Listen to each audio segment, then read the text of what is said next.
Hello everyone, this is Cabane the Christian. Today I want to make a video on the connection between John and Revelation that centers around a particular theme. That is the theme of the trial in the Heavenly Council or the Heavenly Court. Before I do, I just want to make a note that my Patreon is down below. Any contributions are appreciated, and those are on a per video basis, so I don't make any videos, you don't pay any money. Any contribution is appreciated, but if you're just here viewing the video, that's very much appreciated as well. So with that said, let's get down to business. Now, the first thing I want to address is the question of common authorship. Now, there are plenty of people out there who say that John and Revelation are written by different authors, and the reason they're written by different authors is because the style is too different. Well, in my view, this reflects a certain lack of imagination. The style is indeed very different, but they're also two very different books. John is a record of the ministry of the Lord Jesus. Revelation is a vision of Jesus bringing an indictment against Babylon the Great, and much of the book is simply dictated to John. So one wouldn't necessarily expect them to be very similar in terms of style. Nevertheless, there are a number of similarities between the books, both in terms of their favorite terminology and in terms of the overall theme. For example, the term word or logos of God is only found in John and Revelation, though of course the theme is very much present throughout the rest of the New and indeed the Old Testament. As we'll see in this video, the theme of the Heavenly Council or the Heavenly Court is very much present in both John and Revelation. And we won't get into this in this video, maybe another video, or you can look it up online, but there are many, many, many literary connections between John and Revelation. Indeed, if you put them side by side, you can read them as a single work with one literary structure, with one theme beginning in the Gospel of John and ending at the end of Revelation. Just to kind of lay down a marker here, one of these themes, and this is indeed relevant to the theme of the video, is the theme of the double ascent of the high priest in the divine council. Now in Daniel 7, we have a vision of the heavenly council or the heavenly court. We have four beasts, and then we have the Son of Man coming on the clouds of heaven who receives a kingdom. And when the Son of Man comes, the rest of the beasts are cast out. Now I'm not going to get into this in detail right now, but the four beasts in Daniel 7 are not evil beasts, so they turn nasty at the end of their lifespan. This vision is connected very much to Ezekiel 1, where we'll see a four-faced cherubim, and then we see on the throne one in the likeness of a man. That's the God of Israel, and that's a clue to the identity of the Son of Man in Daniel 7. And then we see at the end of Ezekiel 1, Ezekiel himself is filled with the Spirit, and he's called a Son of Man. So this is written just about the same time. The book of Ezekiel mentions the book of Daniel. They knew each other, they read each other's stuff, and there are a number of literary connections between the two books. But my key point here is that in Ezekiel, the four-faced cherubim is a guardian beast. This guards the throne of God. And likewise in the book of Daniel, these four Gentile beasts are the four Gentile kingdoms which will guard the people of Israel throughout the period of the return from Babylon. And that's what the narratives in the book of Daniel are about. They're about witnessing to Gentiles. They're about Gentile kings who treat the people of Israel right and who treat the people of Israel wrong. It's about a lesson what happens when the people of Israel go bad, the Gentile kings turn against them, and so on and so forth. And when we get down to the New Testament, we find in the book of Acts, the Roman beast is still guarding the church from persecution, though at the end the Roman beast goes bad, turns against the saints, and persecutes them, and that's what the book of Revelation is about in large part. Anyway, the point about Daniel 7 is that this is a scene of the heavenly council or the heavenly court. There are thrones set, there are books opened, there is a judgment rendered in favor of the Son of Man and against the little horn or the beast that persecutes him. And this is all set in the context of the ascent of this figure on the clouds of heaven. Now, this figure, one like a son of man, this is the high priest. If you look back at the narrative or the description of the high priest in Exodus and Leviticus, there are a number of echoes of Genesis 2. The tabernacle is like the Garden of Eden. The narrative of the consecration of the tabernacle in Leviticus 8 to 10 makes a number of allusions to the Garden of Eden. The high priest is the new Adam who takes care of the garden. And then in Leviticus chapter 10, you have a new fall when Nadab and Abihu decide to seize the tabernacle on their own terms. They bring strange fire, just like Adam and Eve tried to take life on their own terms, eating fruit which they'd been commanded not to eat. Just like Adam and Eve are cursed with death, Nadab and Abihu are killed. And then just as we have the series of curses at the end of Genesis 3, then Leviticus 11 to 15, you have a long series of purity laws, and if you want to track them, they track in order the curses on Genesis chapter 3. So the reason that the rest of the scripture usually doesn't directly quote the curses of Genesis 3 is because those are filtered through the purity laws in Leviticus 11 to 15, and that's a much expanded version which allows for a corresponding amount of detail theologically speaking. So the Son of Man here, or the Son of Adam, this is a high priestly figure, and if you're skeptical about that, just note that he comes in the clouds of heaven. Now this is an interesting point, because the one time when we see the high priest making an ascent on the clouds of heaven is in Leviticus 16. That's the Day of Atonement. The high priest comes up, he's coming on a cloud of incense. The high priest has to light the incense, and he goes up, and he actually does this twice. He does it once for himself, and then he does it once for the children of Israel. So there's a double ascent here. And in case you're skeptical about the ascent aspect of this, it's not that difficult to prove that we're talking about, when we look at the configuration of the tabernacle, this is a horizontal configuration which symbolizes a vertical configuration. So the courtyard, you've got the bronze altar right there. An altar is a miniature holy mountain. You see that in Daniel 2, where an uncut stone, that's an echo of Exodus 20, the end of Exodus 20, where an altar has to be of uncut stone. That turns into a holy mountain, and indeed in Ezekiel 40 to 48, you actually have an altar that is called the Mountain of God. So you have the bronze altar, that is a holy mountain, and that leads you up to the stellar heavens, that is the heavens with the stars and the sun and the planets and everything. So you get up to the holy place, and what do you find? You find a table of showbread, and you find a menorah on it, and that menorah has 7 branches. That's the sun and the moon and the 5 moving stars, which are the 5 planets you can see with the naked eye. And then you get up beyond that, you get to the Ark of the Covenant. You get to the quote-unquote mercy seat, and that word mercy seat just means covering, and that corresponds to the firmament heaven, which we see in Revelation as the sea of crystal, and you ascend above that, and that is the throne of God. So it's covered with gold. That is because that sea of crystal is the boundary marker to the glory of God, Revelation 14. The sea of crystal is mixed with fire, so why the top of that ark is gold, and that corresponds to the covering that God puts over the creation in Genesis chapter 1. That is a bridal veil, and it's taken off the creation at the end of the Bible, which is why there's no more sea in Revelation chapter 20, because the heavenly sea, which bounds the throne of God, which bounds God's heaven from our created world, is taken away, and heaven and earth are completely united. And if you're skeptical about that, just look at the narrative of the flood, because in the narrative of the flood, what do we see? The ark is a miniature creation. It has 3 stories, just like a temple, and a temple is a microcosm of the world. Noah takes all the animals on the ark, so it's a miniature creation. Noah is a new Adam.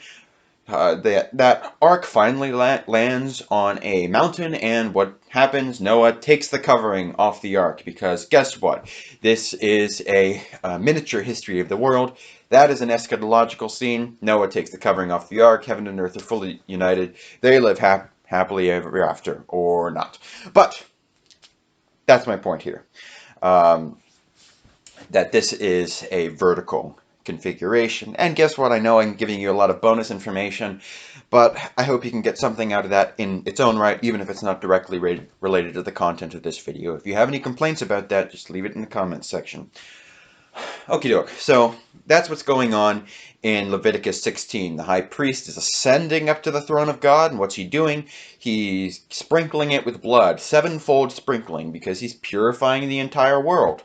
And world's created in 7 days, so he sprinkles it with blood and he cleans it up.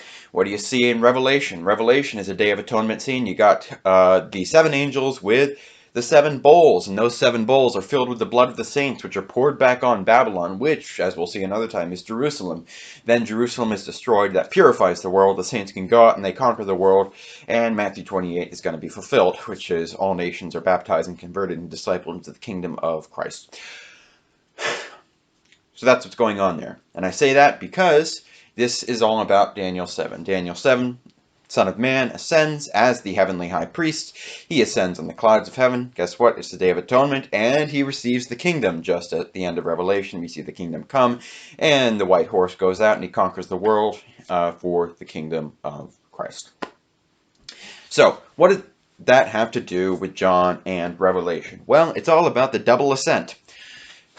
In Leviticus 16, as I just told you, there is a double ascent of the high priest. There is once for himself, and there's once for his people. So the Gospel of John is all about Jesus' ascent. Jesus, as we see, he comes down from heaven in John 1. We hear about a ladder with angels ascending and descending on it. That's an echo of Jacob's ladder in the book of Genesis, and then we see throughout the Gospel of John, Jesus is going to ascend that ladder until at the end of the Gospel of John, he's going to come out of the tomb, and that tomb has 2 angels sitting on Jesus' burial stone.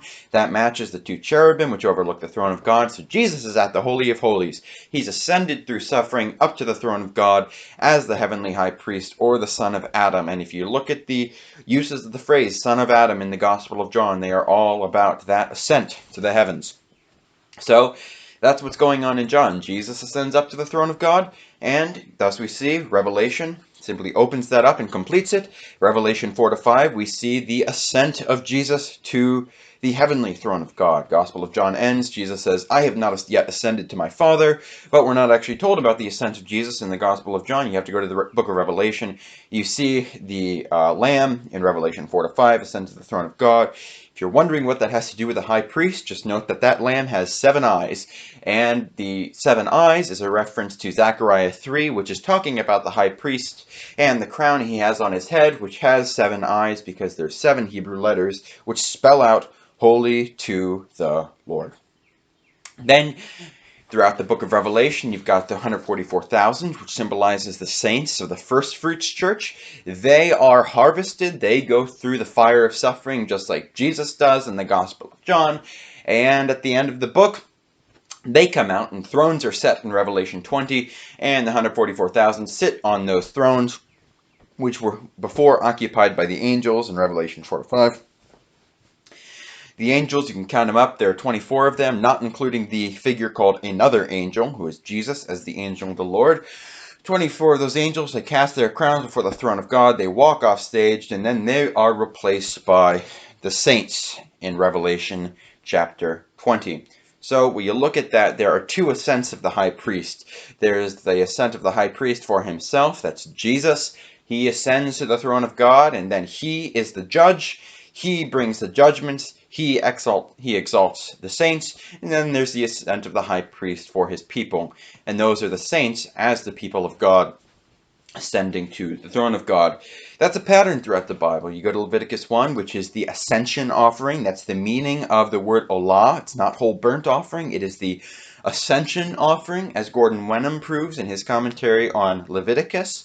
And what happens to the ascension offering? Well, first, you have to burn up the head.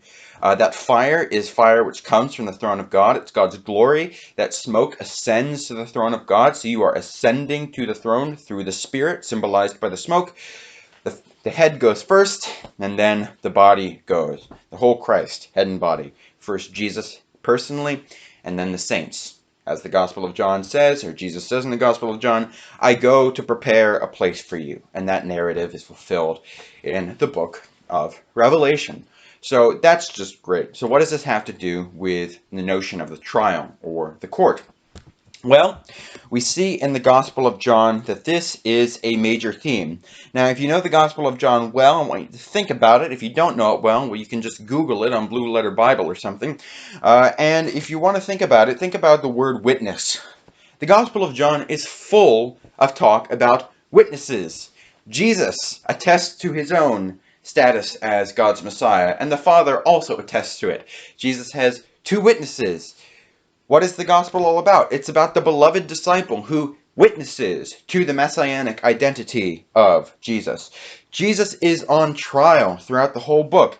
Again and again and again, you find Jesus in argument with the Jewish authorities. And those Jewish authorities, they are bringing an indictment against him. They say, you have a demon. You are bringing false testimony about yourself. You are blaspheming in God's court. And Jesus says, no, I'm not the one who's in trouble here. You are the one who's in trouble. I'm not on trial. You are on trial.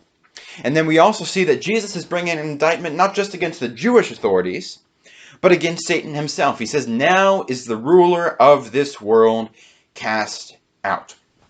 And the book ends with Pilate coming out, and there's this trial of Jesus before Pilate.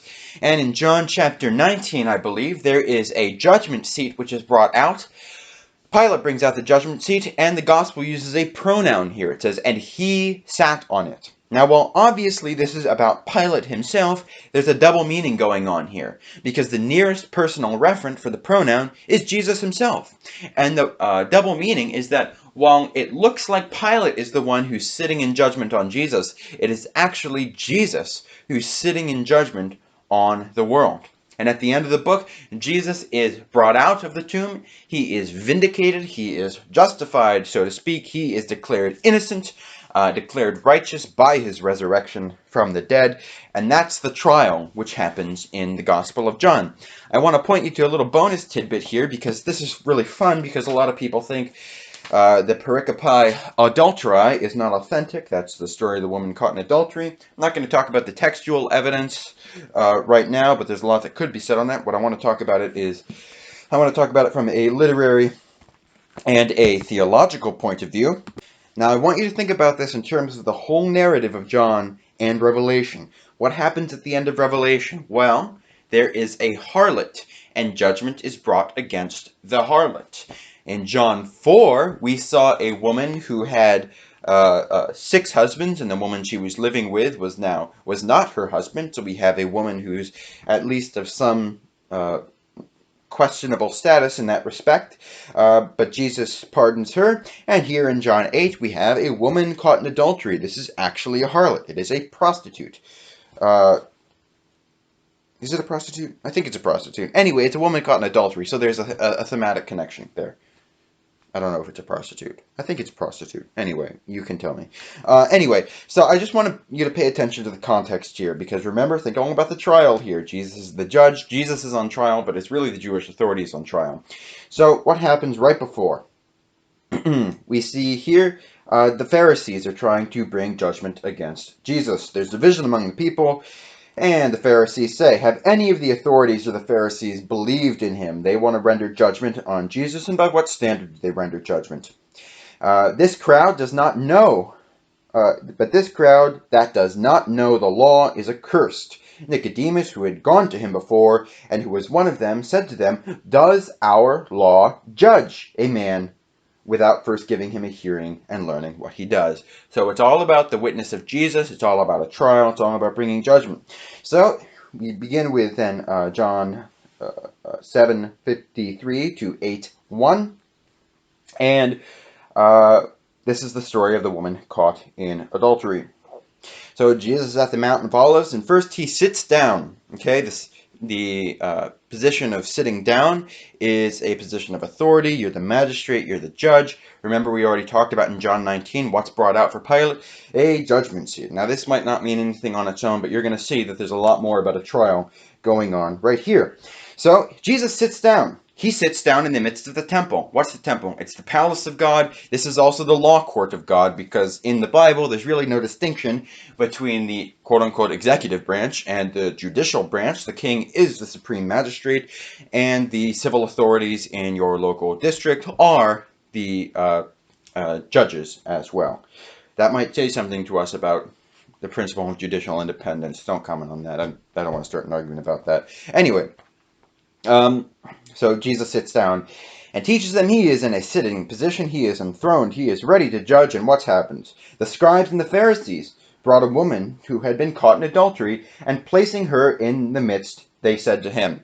So Jesus is sitting in the midst of the law court of God. He is sitting in a position of authority, and so here we have the prosecutors. They are bringing a woman who has been charged with adultery. They are bringing him to Jesus, the judge, and they, in the midst of charging this woman, they are also bringing a charge against Jesus himself. They are trying to trap him.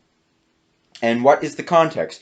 You just saw before that they were trying to judge Jesus by the law, and here it says, Teacher, this woman has been caught in the act of adultery. Now in the law, Moses commanded us to stone such women. So what do you say? This they said to test him, that they might have some charge to bring against him. So they're bringing the woman to trial with Jesus as the judge, but they are also clandestinely bringing Jesus to trial by trying to trap him as not a good interpreter of the law. So what happens? Jesus bent down and he wrote with his finger on the ground. Well, we aren't told what he writes on the ground, but this is the indictment against the Pharisees. There's actually a lot of connections to Daniel 5 when Belshazzar holds a great bread. That's literally what it says, a great bread, and it sets up a mock temple scene. You've got all the vessels of the house of the Lord, and then given that it's a mock temple scene, where you would expect the Ten Commandments to be, hey look, the finger of God shows up, the same finger that wrote the Ten Commandments, and it writes an indictment against Belshazzar and the kingdom of Babylon. So just like here, Jesus in that judgment seat, he's in the midst of the temple, just like there was a mock temple scene in Daniel 5. Then just as God wrote with his finger in Daniel 5, so Jesus writes with his finger, and when Jesus writes with his finger, that's an indictment, and guess what? They all go away. And what's the story end with? It says, Woman, where are they? Has no one condemned you? That's legal terminology. She said, No one, Lord. And Jesus said, Neither do I condemn you. Go on from now and sin no more. So we see the whole context here is about a trial. Jesus is on trial. The woman is on trial. The Jewish leadership is on trial. And it's followed by more terminology like this. The Pharisees say to Jesus in John 8:13, You are bearing witness about yourself. Your testimony is not true. Jesus says, You judge according to the flesh. I judge no one. So we see that the whole thing is structured by this forensic judicial terminology, and that's what's going on here in the Gospel of John. So, likewise, in the book of Revelation, I might make another video about this, but I just want to at least get to the book of Revelation here, because I never really finish what I say I'm going to do a video about, right? I always start by saying, oh, I'm going to go through the whole Bible here and say such and such, and I end up getting through like 2 verses of Genesis, so I apologize for that, but I hope you get something out of it. Okay, so Revelation, Jesus, of course, ascends to the throne of God in Revelation 4-5, and what happens? Jesus gets a scroll, and he opens up the scroll. Now, just trust me on this. I can prove it to you if you want proof, but Revelation is structured in terms of the 7 festivals of Leviticus, starting with the Sabbath. This is Leviticus 23. Starting with the Sabbath and ending with the Feast of Tabernacles. We start with the Sabbath in Revelation 1. John says, I was in the Spirit on the day of the Lord. The day of the Lord is the Sabbath. And by the way, Sunday really is the Christian correspondent to the Sabbath. I know people say, well, Sunday isn't the Christian Sabbath, it's the Lord's Day. Well, guess what? The Lord's Day is the Sabbath. That's called the Day of the Lord. Don't comment on that. I'm sorry for bringing it up. I don't want to start an argument on that, but I had to say it. Anyway, so it starts with the Sabbath. John was in the Spirit on the Lord's Day, and it ends with the Feast of Tabernacles. That's where the dwelling of God is with man. So we see the city of God coming down, and God will dwell with his people forever, and he will wipe every tear from their eye. And in between that, you've got all these other festivals. For example, just to give you one example, I could give you a bunch on all of these, but to give you one example, Revelation 2-3, that's the indictment against the 7 churches, or actually the judging in their favor for 2 of them. This corresponds to Passover. How do I know that? Because what's going on in Passover? It's the angel of death, who, by the way, is the angel of the Lord. You look at Isaiah, I believe it's chapter 37, and you see a new Passover going on. It's the angel of the Lord, which comes through and kills 185,000 of Sennacherib's men, or 185 officers, depending on how you want to translate that. I'm undecided. But it's the angel of the Lord who comes through and does that, and it's a new Passover. He does it in the night, just like the Egyptian kids are killed in the night on the night of Passover. And where it's the angel of death in Exodus, it's the angel of the Lord in Isaiah. Actually, it's the same person. And guess who the angel of the Lord is? Well, it's Jesus, and that's actually a major theme of the book of Revelation. Won't get into that in detail right now.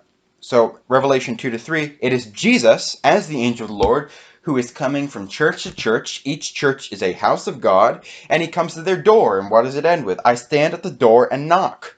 Jesus is at the door. He is at the very door. And he is examining them and bringing judgment, because he says, if you are not good, I'm going to pull your lampstand right up. He's going to bring the Passover judgment against your house. So that's how it corresponds to Passover. There are other correspondence as well. I say that because it's relevant, because what we see, what's Pentecost about? Pentecost is about the giving of the law. Pentecost is an Old Testament feast, and it's also a New Testament feast because, just as in Jeremiah 31, what happens? God writes the law on the hearts of his people. How does he do it? Ezekiel 36 to 37, he uses the Spirit to write the law in their hearts. So, on the day of Pentecost, the Spirit comes and he writes the law on the hearts of the apostles and everyone who is baptized into the name of the Lord. Revelation chapter 6. This corresponds to Pentecost. And what happens in Revelation chapter 6? He opens the book. The seals are opened. The book of the law is opened, and then once you get to the trumpets, which corresponds, guess what, to the Feast of Trumpets, that is actually the reading out of the law. But Jesus is ascended as the judge, and he opens the law, and he begins to bring judgment. Judgments against the world are brought through the trumpets. So that's the law court theme right there. We go a bit forward to Revelation chapter 12. Revelation 12, by the way, is a commentary on Daniel chapters 11 to 12. In Revelation 10, Jesus is the angel of the Lord, opens the same book that was closed at the end of Daniel. And so Revelation 11, 12, and 13, each of them expand on a particular section of the book of Daniel. We can talk about that another time if you're interested. But here, my point in Revelation chapter 12 is we see, look, the heavenly court or the heavenly council. And what happens? Now war arose in heaven, Michael and his angels fighting against the dragon, and the dragon and his angels fought back, but he was defeated, and there was no longer any place for them in heaven. And the great dragon was thrown down, that ancient serpent who is called the devil and the accuser, the deceiver of the whole world. He was thrown down to the earth, and his angels were thrown down with him. And I heard a loud voice in heaven saying, now that the salvation and the power and the kingdom of our God and the authority of his Messiah have come, for the accuser of our brothers has been thrown down, who accuses them day and night before our God. So this is about the divine council. Job 1. 1 to 2, you see Satan is within the divine council. 1 Kings 22, there's an evil spirit who is in the divine council. Well, here, when Jesus ascends to the divine council, he casts out Satan and his angels, and they're thrown out of heaven. And what had Satan been doing? He'd been bringing accusations, because the heavenly council is the heavenly court. And that's a really important principle to remember. These are only conceptual distinctions. They are the same thing. The courtroom of God is the council of God is the courtroom of God. There you go. Isn't that great? So that is what's going on here in Revelation 12. Jesus is the judge, and he brings judgment against Satan, just as in the Gospel of John he said, now the ruler of this age is cast out. A lot of fun. So then you see, as you go through Revelation, he brings judgment on the harlot. He pours out 7 bowls. Now, before he does this, I'm just going to touch on this right now. We see in Revelation chapter 15 that there are 7 angels with the 7 plagues, clothed in bright pure linen, with golden sashes around their chests. Jesus had that in Revelation 1. And one of the 4 living creatures gave to the 7 angels 7 golden bowls full of the wrath of God, who lives unto the ages of ages. And the sanctuary was filled with smoke from the glory of God and from his power, and no one could enter the sanctuary until the 7 plagues of the 7 bowls were finished. Now this is a Day of Atonement scene. The dress of the 7 angels tells us it's a Day of Atonement scene. This is how the high priest dresses up. He clothes himself in bright pure linen on the Day of Atonement. After the Day of Atonement is finished, he's exalted. He clothes himself in glory and beauty, just like the Son of Man receives the kingdom at the end of Daniel 7, which is, guess what, a Day of Atonement scene. It is a Day of Atonement scene. They enter into the temple or the tabernacle. That's the heavenly court of God. And then they pour out the 7 bowls, just as the high priest sprinkles the tabernacle and the temple 7 times on the Day of Atonement. So that is a judgment scene. Jesus, as the angel of the Lord, brings that judgment. Those 7 angels represent Jesus as the angel of the Lord. And then at the end of the book, in Revelation chapter 20, what do we see? Revelation 24. Then I saw thrones, and seated on them were those to whom judgment was committed. This is the saints. Psalm 8 says, for a little while man was made lower than the angels, but then he will be crowned with glory and honor. Hebrews says Jesus is the first man, the first grown-up man who's been crowned with glory and honor. And he brings many saints with him to glory. Revelation 5, you got the saints under the altar. These are the saints who had borne witness to God. It doesn't say borne testimony of Jesus, because these are the saints of the Old Testament. They're under the altar. They're saying, how long, O Lord? And Jesus says, just wait a little while. And here they are brought up to the heavenly court, the heavenly council. They're brought from the altar, which is in the courtyard. They are brought into the throne room of God, which, remember, in Revelation 15 was emptied out. And now it's filled up back again. So they are the ones who are now ruling in heaven. By the way, don't comment on this, but I think this is where the doctrine of the intercession of the saints comes from, or the invocation of the saints. I think I've talked about that in another video. If I haven't, it's in an article I wrote. You can ask for it in the comments if you want to read it. So that's what's going on there. So now Jesus vindicates the saints, and, you know, there's somewhere in Revelation, I can't for the life of me remember where it is, but there's that language used of vindicating the saints. He avenges their blood. That's a quote from Deuteronomy 32, if you're curious about it. So there you go. That's what I want to say here. Revelation and the Gospel of John, they are 2 books. I don't want to say they're 1 book because they each have their own literary structure, but they're also 2 parts of 1 work. They form 1 literary structure, and actually there is a scholar who has done a lot of work on this, and it's super interesting. But he says that John and Revelation form a single chiastic structure. That is, John 1 is A, Revelation 22 is A prime. But it also, you can flip that, and it works backwards as well. Really interesting idea. You might say that's kind of weird, but he uses a lot of details to prove his case, so I think it's interesting. Remind me and I'll link it to you in the comments. Anyway, thanks a lot for watching. I hope you found this interesting. Maybe I'll do another video just on Revelation in the future, but I know I've thrown out a lot of tidbits here, but I hope you've gotten something out of it. If you haven't, let me know and tell me what I could be doing better. Thanks a lot, guys. See you later.